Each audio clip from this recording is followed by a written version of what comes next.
Why don't you tell us a little about your military experience? I joined the delayed entry program in 2003, and then I shipped off to boot camp right after high school, June 2004. I turned 18 the day I got my drill instructors, and then after that I went to infantry training battalion, Camp Geiger, North Carolina.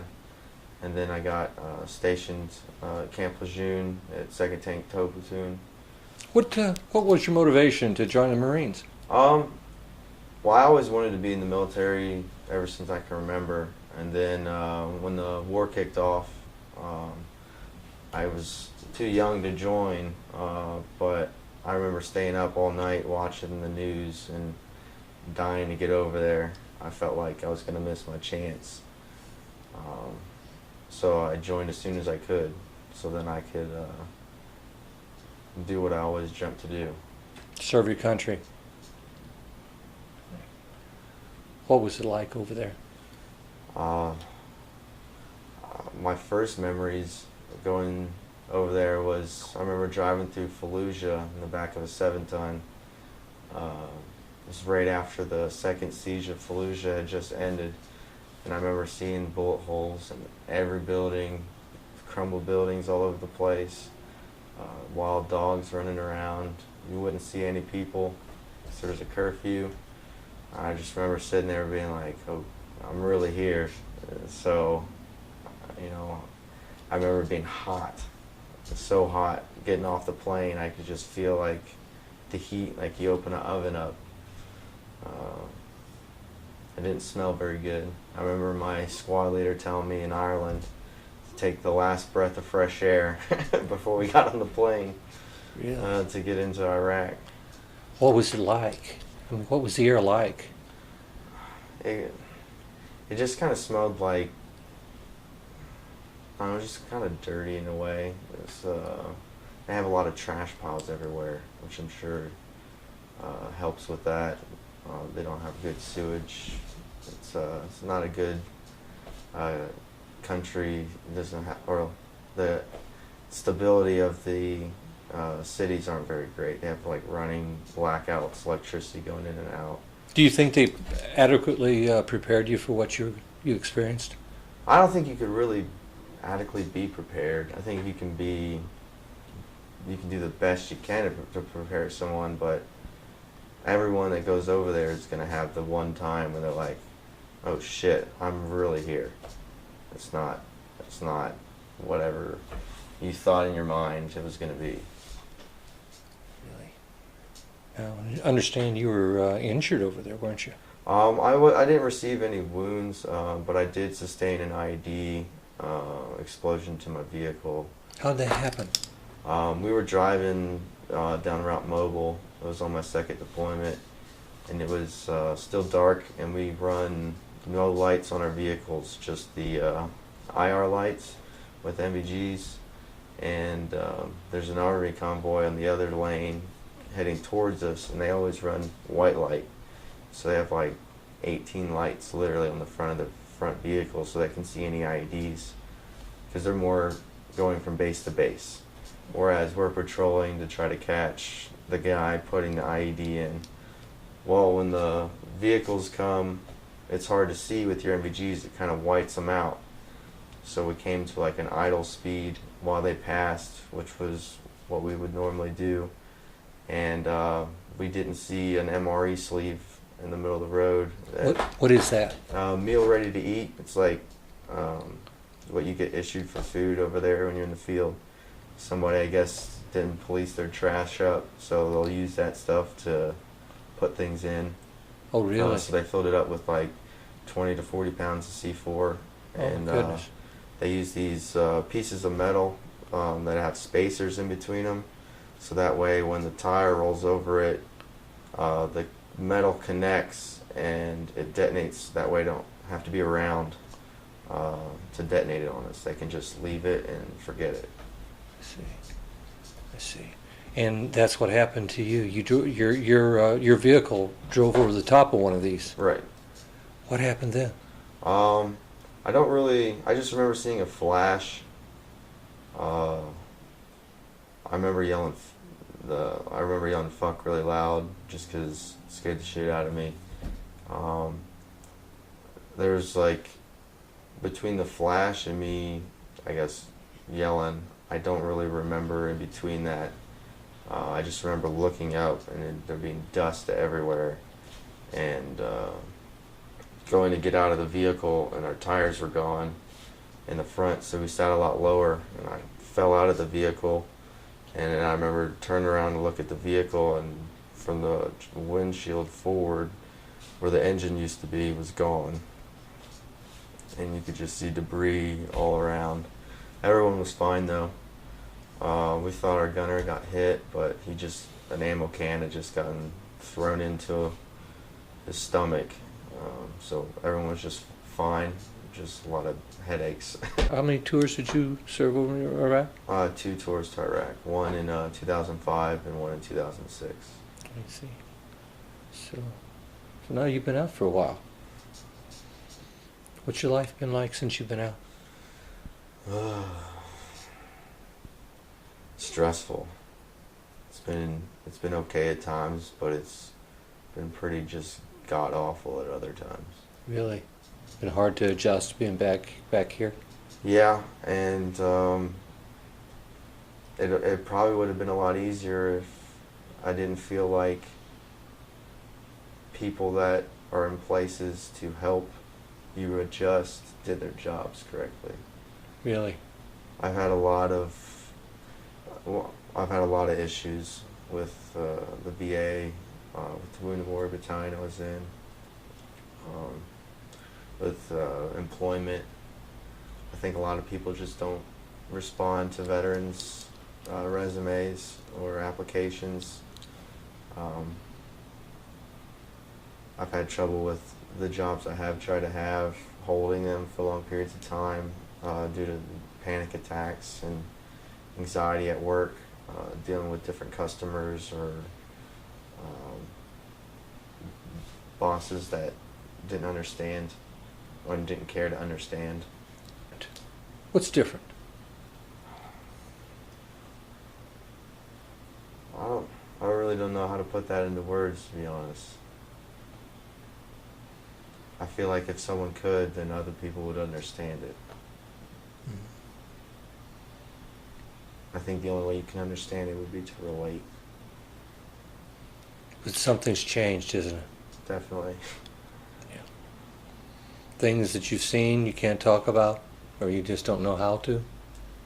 Or I don't even see what the point would be to even talk about it. You know, I have some friends that might ask me questions, but they're not going to understand. I don't expect them to understand, so there's not really a point to talk about it. Mm-hmm. I usually try to talk about more lighter subjects. Mm-hmm. I've gotten a little better at it, but especially now that I'm married. But I used to not sleep in beds when I came back. I slept on the floor. Really? Actually, the first night me and my wife hung out, I slept on the floor, and I'm glad she stuck around, even though it was kind of weird. Why do you think you did that? Because I don't remember my dreams when I sleep on the floor. I don't. When I sleep in bed, I have terrible nightmares. It's not so much anymore, because if I sleep with my dog Egon, if he's in bed with me, I'll still have nightmares, like normal nightmares, but they seem to not be as intense sometimes. Are these from your time in Iraq? Some are from other deployments. Your experiences while you're in the military? Yeah. Some of them are even since my service. I have nightmares from dealings with the VA. Really? Post-traumatic stress. It's pretty rough, isn't it? Yeah. A lot of times I get scared. I'm going to lose my benefits.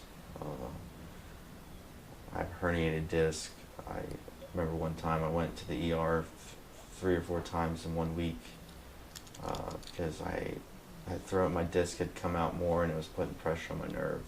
I didn't know that at the time, but I knew something was wrong. I was in the most pain I've ever felt in my leg. And they would only give me naproxen or Tylenol or ibuprofen, 600, and that was it. And on the 4th visit, I asked them, why is this all I can get? And they said because it says I'm a drug addict in my file because I have THC in my urine. Because of THC, they're calling you a drug addict. Yes. Well, tell me, you have THC in your blood, so you use cannabis. Yes. Why do you use cannabis? It keeps me calm. It helps me think through things. For instance, we just had the 4th of July. I hate the 4th of July, not for what it stands for, but because of how noisy it is. With everyone setting off their fireworks, especially the mortar fireworks. They bother me a lot. If I can see them going off, it usually doesn't tend to bother me as much. What does it do to you whenever you hear that? I feel like the instinct to take cover. I haven't found myself diving to the ground as much in recent years as I did when I first came back. But I remember one 4th of July I spent with my parents on leave, and someone made some sort of dry ice bomb that was loud, and it sounded like an IED to me. I ran to my car and I still had my pack still packed from the field in my car, and I grabbed my IFAK, and which is like the little medical pouch that you hook to your gear, and went to go see if everyone's okay, and I guess there was a second one and it went off. And the next thing I knew, my dad was like talking me out of whatever against the house. I guess I thought I got hit by an ID again. I don't really recall what I said or anything, but I remember being really embarrassed. So a lot of times if I smoke, I'm not as much on edge. It's easier for me to drive because if I'm driving on the road, I see trash on the side of the road, I'm thinking, what's in there?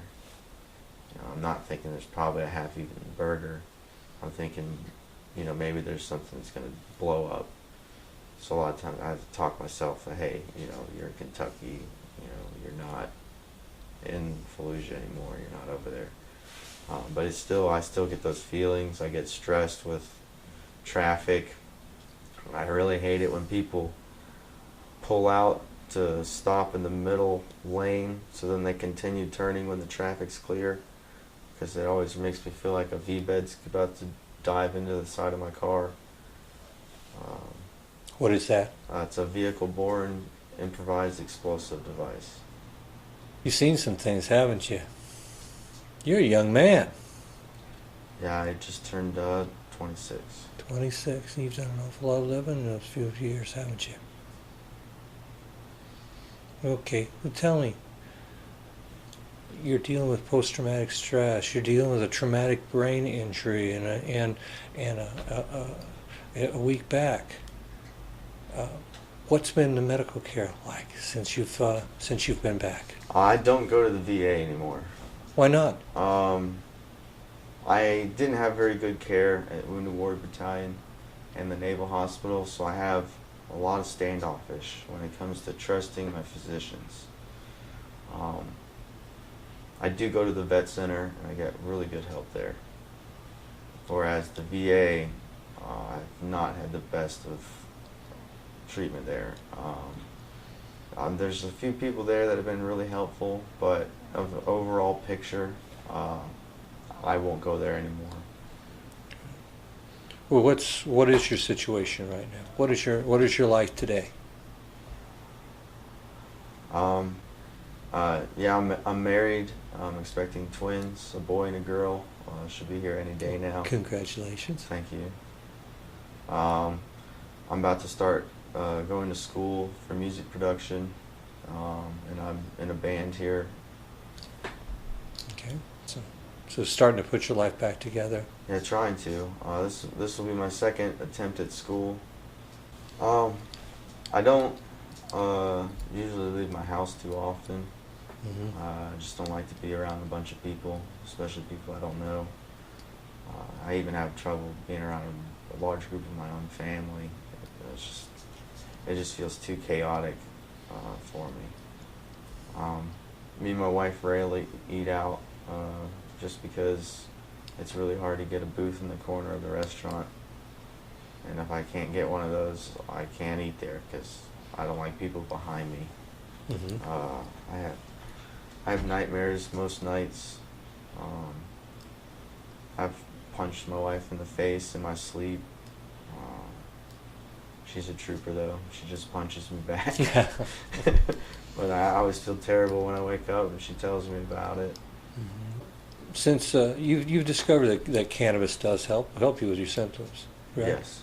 If cannabis was legal here in this state, how would that change your life? Well, I wouldn't be looked at as like a criminal.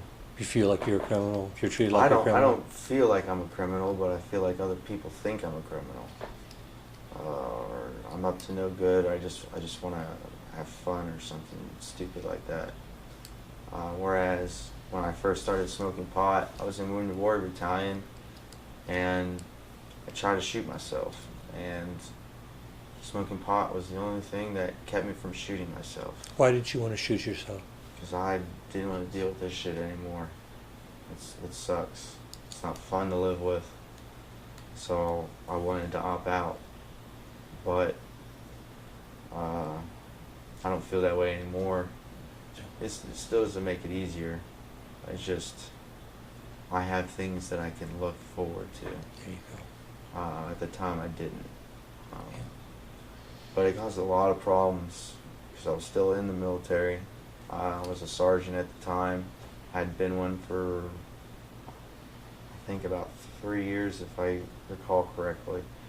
I was smoking pot. I knew I wasn't supposed to, and we hadn't had a piss test in a while, and I'd been struggling to decide how I was going to approach letting people know, so that way I wouldn't just come up on a piss test and look like, I'm just trying to get high or whatever. So I told my command, and they said it looked highly on me as a sergeant to be responsible like that and come forward.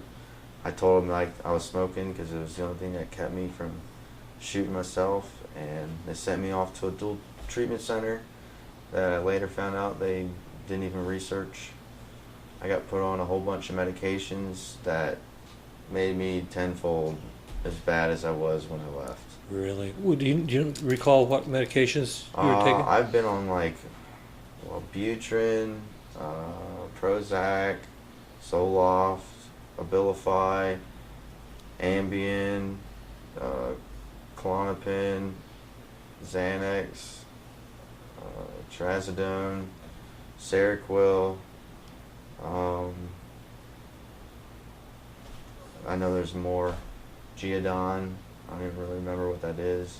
I just remember it made me angry as all get out, and I was like, don't give me that ever again. I just instantly wanted to punch everyone around me.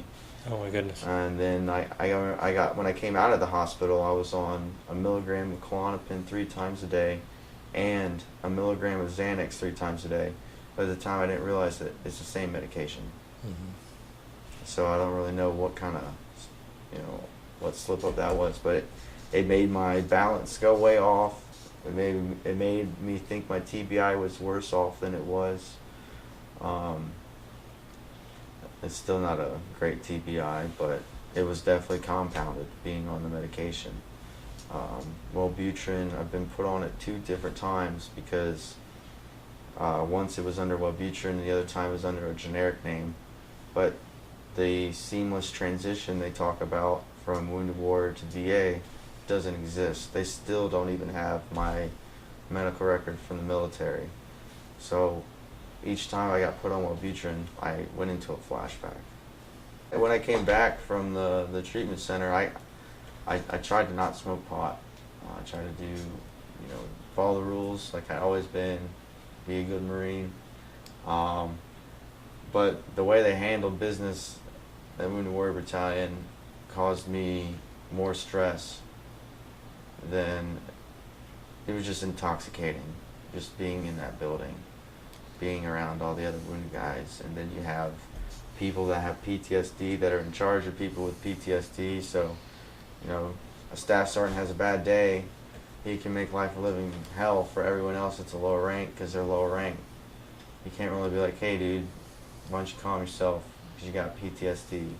You're wigging out, you're making things way bigger than it needs to be, but that's not the Marine Corps way. So it's kind of difficult when you have Marines. What is the Marine Corps way? Well, you're supposed to shut up and get your job done without being told more than once or not at all, and do more with less. You're supposed to be the finest of the forces. Which I'm not trying to talk bad on how Marines do business. I was a Marine, and that's how I want business done as well. But I don't think it really meshes well when you're compounded with PTSD and TBI. I know with TBI I get really angry sometimes because I just don't understand what people are trying to say.